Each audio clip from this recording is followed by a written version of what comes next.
En este video vamos a resolver el ejercicio número 1 del capítulo 15 del libro de Mankiw, Principios de Economía. Entonces, para tener de referencia, en este capítulo trata justamente sobre el monopolio. Si tienen preguntas sobre lo que es competencia perfecta, les recomiendo el capítulo 14 y también tengo ejercicios en videos. En la lista de reproducción los van a poder encontrar en la parte de introducción a la economía. Bueno, comencemos. Un editor tiene la siguiente tabla de la demanda de la próxima novela de uno de sus autores famosos. Y aquí me dan los precios y me dan las diversas cantidades demandadas de novelas. Al autor le pagan 2 millones por escribir el libro y el costo marginal de publicarlo es una cantidad constante de $10 por libro. Y ahí ya podemos tener nuestros primeros datos, ¿no? Aparte del precio y la cantidad demandada, nos están diciendo que los costos fijos son de 2 millones y los costos variables son de $10 por libro, porque yo como editor voy a tener que pagarle al autor 2 millones fijo y aparte por cada libro voy a pagar $10. Entonces costos totales van a ser 2 millones más 10 veces Q, que vendría a ser la cantidad de novelas que se van a vender. Literal A, calcule el ingreso total, el costo total y los beneficios correspondientes a cada cantidad. ¿Qué cantidad elegiría un editor que maximice los beneficios y qué precios establecería? Entonces, si yo quiero sacar tengo el precio, tengo la cantidad, si quiero sacar el ingreso total es el precio por la cantidad. Aquí he cambiado un poco la cantidad para ya decir que eso ya está en miles, ¿no? De tal manera que puedo quitar un poco de los ceros que tenía para hacer más sencillo el ejercicio. Entonces aquí tengo 0, 100, 200 y así sucesivamente. Los ingresos totales, asimismo he quitado los ceros y los he dejado todos expresados, donde nosotros sabemos que están en millones, ¿no? Porque precio por cantidad, simplemente vamos a ir multiplicando el precio, la cantidad, que sería 100 por 0, me da 0, 90 por 100, me daría 9000, pero nuevamente lo estoy dividiendo para 1000 para que poder reducir esto, entonces me queda 9, 16 y así sucesivamente. Luego, acá tengo en el lado derecho, ingreso total, precio por cantidad. Aquí he hecho algunos ejemplos para que ustedes vean cómo nos sale, ¿no? Por ejemplo, en el caso del 9, tengo que el precio es 100.000, porque acuérdense que eso también está en miles, por 90, y tengo que esto sería igual a 9 millones, ¿no? Entonces simplemente le quito los ceros, lo divido para 1 millón para poder dejarlo simplificado y me queda 9. Y así sucesivamente, y ustedes pueden ponerle pausa al video y verificar que les dé esos resultados. Si me piden a mí el ingreso marginal, tenemos que recordar que el ingreso marginal es la variación o delta IT, ingreso total, dividido para la variación de las cantidades. Los ingresos marginales, como yo tengo que ver ingreso total es ingreso 2 menos ingreso 1, yo siempre comienzo desde el segundo. Si yo comienzo desde acá, yo diría 0 menos y no tengo nada antes de eso, por lo tanto no lo puedo encontrar. Siempre estos ingresos marginales van a estar entre los ingresos totales. Y es importante poner la tabla así, aunque no siempre la vayan a encontrar ustedes así en los libros, pero es importante porque eso me da la pauta después de cómo graficar. Entonces aquí tengo ingreso marginal, variación, ingreso total dividido para la variación de Q, ingreso 2 menos ingreso 1 dividido para Q2 menos Q1. Entonces ingreso marginal serían los 9 millones que eran los ingresos menos 0 dividido para los 100.000 menos 0. Eso me da 9 millones dividido para 100.000, los 90. Y asimismo aquí les dejo otros para que ustedes pongan pausa, chequen que les dé lo mismo y que puedan obtener de esa manera todos los ingresos marginales. Luego me piden a mí que encuentre los costos totales. No, para los costos totales tengo que acordarme de lo que habíamos hablado antes, que los costos totales tiene dos partes. Está compuesto por los costos fijos que no dependen de la cantidad y los costos variables que sí dependen de la cantidad. Entonces, costos fijos que siempre tenemos que pagarle al autor del libro 2 millones más $10 por cada libro. Entonces, eso es un costo para nosotros. Aquí tengo los 2 millones más $10 por, en el primer caso, que sería 0, porque tenemos una cantidad de 0. Entonces, estos serían 2 millones. Asimismo, lo divido para 1 millón para poder simplificar un poco esto y me queda igual a 2. Luego, tengo con respecto a la siguiente cantidad, la siguiente Q, que es 100.000. Aquí están los 100 por los 1000, 100.000. Y me quedan 3 millones. Y ahí dejo otro más para que ustedes asimismo pausen el video, chequen que les da lo mismo, tienen la tabla ahí para poder comparar. Y los beneficios, tenemos que beneficios simplemente son los ingresos totales menos los costos totales. Entonces sería 0 menos 2 menos 2. 9 menos 3 me da 6. Allá tengo un valor positivo. 16 menos 4, 12 y así sucesivamente. ¿No? Y aquí ahora nos piden la gráfica, y acá la tengo. La gráfica tengo acá de este lado izquierdo el precio, los ingresos, los costos. Acá en el eje de las X tengo la cantidad. Los costos marginales, recordemos que eran constantes, que eran de $10 por cada libro. Entonces simplemente es una recta. Acá están los costos marginales. Pongámoslo aquí encima. Costos marginales, está en inglés, marginal cost.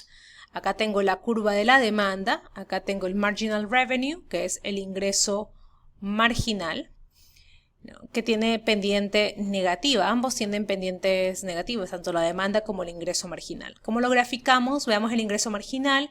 Me dice que tengo que relacionar el ingreso marginal, ¿no?, con respecto a la cantidad. Entonces, cuando el ingreso marginal es de 90, la cantidad es de 0. Entonces tenemos ingreso marginal de 90, no, casi no avanzamos y está por aquí, 90, no, por ahí está. Cuando es 70, tenemos la cantidad, cuando está entre 100 y 200, la cantidad es de 70. Entonces entre 100 y 200 por aquí, la cantidad es de 70, quizás está por acá. Y así sucesivamente. Para calcular la demanda, que es mucho más sencillo, tenemos que precio y cantidad, no simplemente sería 100 cuando la cantidad es 0. Entonces acá tenemos precio 100 cuando la cantidad es 0. Y cuando el precio es 0, la cantidad es de 1000. Entonces se lo grafica por este lado de acá. Y ya tenemos los dos puntos suficientes para poder trazar la línea y encontrar la curva de la demanda. Entonces la pregunta es, ¿en qué cantidad se están cortando las curvas del ingreso marginal y la del costo marginal? Estas dos curvas se están cortando en un valor entre 400 y 500, que es lo que yo tengo aquí, entre 400 y 500, y el costo, los ingresos marginales son de 10, y aquí tenemos ese punto de corte. Entonces, cuando nosotros hablamos de monopolio, en monopolio el ingreso marginal, en el punto de optimización, el ingreso marginal es igual al costo marginal.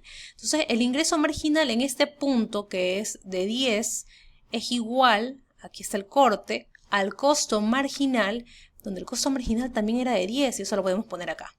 No, es igual a 10. Entonces estamos hablando de una empresa que ya está aquí optimizando, maximizando sus beneficios. Y si nos percatamos, revisamos los beneficios para ver si es verdad, y efectivamente en ese punto es donde está generando los mayores beneficios, porque tiene 18 y 18 millones. Pasando de este punto ya comienzan a disminuir los beneficios. Si reducimos de este punto también se disminuyen los beneficios. Entonces efectivamente es el punto de optimización.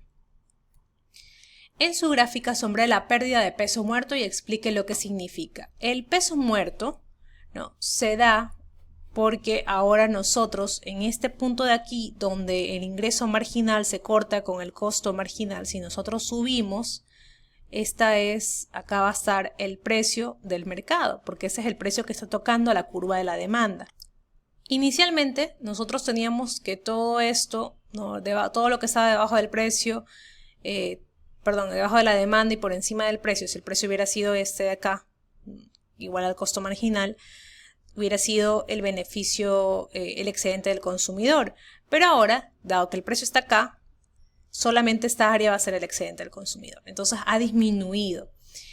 Esta nueva área que está aquí, ¿no?, ha pasado de ser del excedente del consumidor, ahora es el excedente del productor, porque está debajo del precio y por encima de la curva del costo marginal. Recordemos que en monopolio no existe curva de oferta, porque es el único ofertante. Entonces lo que vemos para poder considerar un excedente de productor es simplemente la curva del costo marginal. Entonces esta área de acá, que antes era parte del excedente del consumidor, ahora pasa a ser parte del excedente del productor. Y este precio que toca aquí y cae, ¿no?, es como una pared, veámoslo así, como una pared que no nos deja, si yo quiero pintar y digo esto es excedente de productor, esto de acá es excedente del consumidor, entonces es como una pared que no me deja continuar pintando y yo digo, bueno, ¿y esta área qué es? ¿Qué es lo que se está formando aquí? Y justamente esa área es lo que corresponde al peso muerto, es la área que yo he sombreado acá. Entonces esto es el peso muerto, también conocido como la pérdida irrecuperable. El peso muerto, la pérdida irrecuperable, significa que el excedente total de la economía es menor que sería si el mercado fuera competitivo, ya que el monopolista produce menos que la cantidad social eficiente a producir.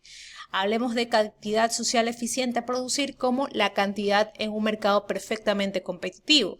Mercado perfectamente competitivo cuando el precio era igual al ingreso marginal y a su vez al costo marginal.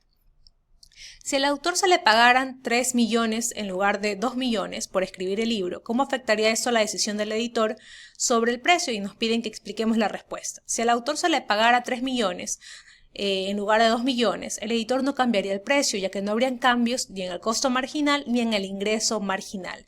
Pero los beneficios de la firma sí se ven afectados, porque en el momento en que nosotros estamos cambiando el costo fijo, lo estamos aumentando, ¿no?, porque pasó de 2 millones a 3, aumentan los costos totales y los beneficios, que eran iguales a ingreso total menos costo total, aumentan. Si esto aumenta, dado que tiene un signo negativo, esto disminuye. Finalmente, supongo que el editor no maximizara los beneficios, sino que le interesara más maximizar la eficiencia económica. ¿Qué precio establecería para el libro y cuántos beneficios obtendría en este precio? Para maximizar la eficiencia económica, estamos hablando como que si estuviéramos en competencia perfecta, el editor establecería el precio de $10 por libro, ya que es el costo marginal del libro. Nuevamente, en competencia perfecta, precio igual a ingreso marginal y esto es igual al costo marginal. Ya sé que el costo marginal es de 10, por lo tanto todo esto debería ser también $10. A ese precio el editor tendría beneficios negativos iguales al monto pagado por el autor. Es decir, si nosotros revisamos y retrocedemos para poder ver la tabla, cuando tenemos un precio de $10, ¿no?, tenemos un beneficio negativo de 2 millones y estos 2 millones corresponden a los costos fijos, a los 2 millones que yo tengo que pagarle al autor. Si necesitan mayor explicación, les recomiendo que vean los ejercicios anteriores donde hablamos más a fondo sobre lo que es competencia perfecta, que también nos ayuda a entender monopolio. Todos estos videos están en la lista de reproducción con el título de Introducción a la Economía. Suerte, chicos, en sus estudios.